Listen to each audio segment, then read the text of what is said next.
So Trudeau finally found a pipeline that he supports. Problem is, it's not a Canadian pipeline. It's a Russian pipeline, the Nord Stream 1, which transits natural gas from Russia to Germany, and the Germans pay Russia for that energy and indirectly fund Putin's war in Ukraine with those payments. Now, here's where it gets interesting. The turbines that push the gas through the pipe are in Canada for maintenance. And Trudeau says that he has put in place sanctions against Putin, which should stop him from returning those turbines to the Russian-owned pipeline. But the Germans, because they have no other source of gas to replace what they're getting from Russia, have begged Canada to send the turbines back and to keep that gas flowing. So here we are in Canada, helping maintain a Russian pipeline that is used to raise cash for Putin's war in Ukraine. We're supposed to be on the side of the Ukrainians. This is an obvious outrage and a betrayal of our Ukrainian allies, but it's also an admission of a painful failure in our energy policy. Why is it that we think it's acceptable to maintain Russian pipelines using our companies here in Canada, but we don't believe in building pipelines of our own?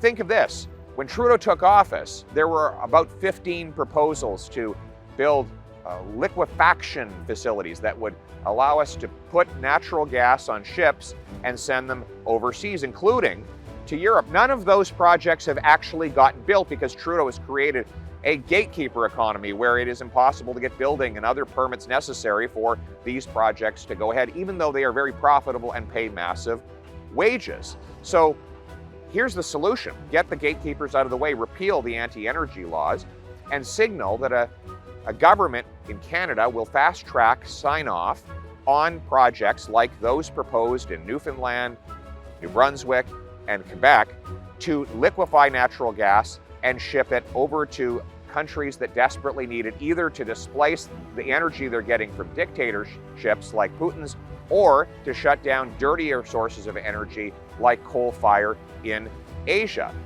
I would go even further as Prime Minister, and I would offer the Germans that we as Canadians would sign a 50-year natural gas supply agreement that would give them predictable energy to break their dependence on Putin and give our investors predictable revenue and sales that would allow them to make the upfront investment so the government doesn't have to pay any of the cost. There are projects right across this country that are ready to move forward if the government would give clear sign-off. And we have over 1,000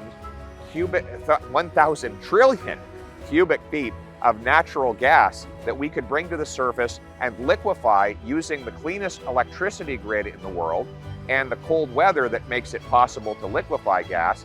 Huge advantages. And finally, we have the geographic advantage that Newfoundland and Eastern Canada is the closest point in North America to Europe, and British Columbia, where I'm standing now, is the closest point in North America to Asia. Shorter shipping distances, clean electricity to power the systems, and cold weather to make it less expensive to achieve.